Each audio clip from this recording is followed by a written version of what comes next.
जो शहीद हुए हैं उनकी जरा याद करो कुर्बानी, है मेरे वतन के लोग। 1962 के भारत चीन युद्ध के बाद लता मंगेशकर ने ये गीत लाल किले की प्राचीर से गाया था, जहां जवाहरलाल नेहरू भी मौजूद थे। इस लड़ाई में भारत की चीन से हार हुई थी और चीनी सैनिक तेजपुर के नजदीक तक पहुंच आए थे। वहां के उपायुक्त वहां से भाग चुके थे और ये डर था कि तेजपुर पर कब्जे के बाद चीनी असम के मैदानी इलाकों में उतर आएंगे। शुक्र ये रहा कि इस भाषण के कुछ घंटों के भीतर ही चीन ने एक तरफा युद्ध विराम की घोषणा कर दी और वापस अपने क्षेत्र में चले गए। लगभग 1 महीने तक चले इस युद्ध में भारत के 1383 सैनिक मारे गए, 1047 घायल हुए और 1696 सैनिक लापता हुए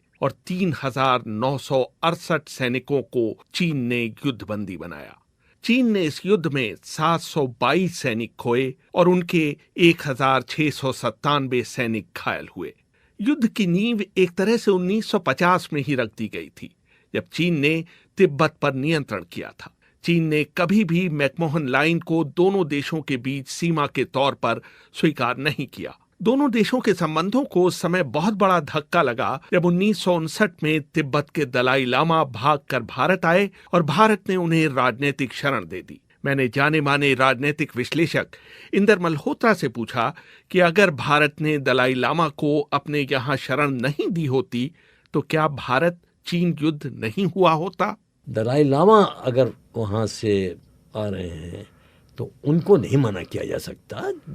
ये देश जो है ये गौतम बुद्धा का देश है, उसको हमने निकाल दिया हो यहाँ से, वो दूसरी बात है। तो दलाई लामा का आना ध्यान लाजमी था। नेहरू को मालूम था कि ये उनको बहुत परेशान करेगा, लेकिन नेहरू को जो ये नहीं मालूम था वो ये कि माओ से तुंग ने ये तय कर लिया था कि भाई हिंदुस्तान को और जवाहरलाल नेहरू को एक सबक सिखाना है। इस युद्ध में मुकाबला 2 असमान सेनाओं में था। भारत की ओर से 10 से 12 हजार सैनिक लड़ रहे थे तो चीन ने उनके मुकाबले 80,000 सैनिक उतारे हुए थे।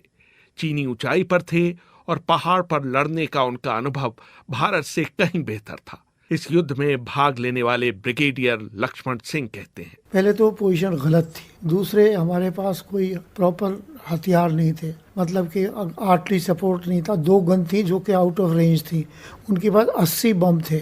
तो हमारे पास जो थे स्नो क्लोथिंग नहीं था, हमारे पास माइंस नहीं थी, हमारे पास डिगिंग इक्विपमेंट नहीं था, मतलब हमारे पास कुछ नहीं था सिवाय राइफल और 50 राउंड। और हमारी जो पोजीशन थी वो वैली में थी, चाइनीज जो थे ऊपर थे।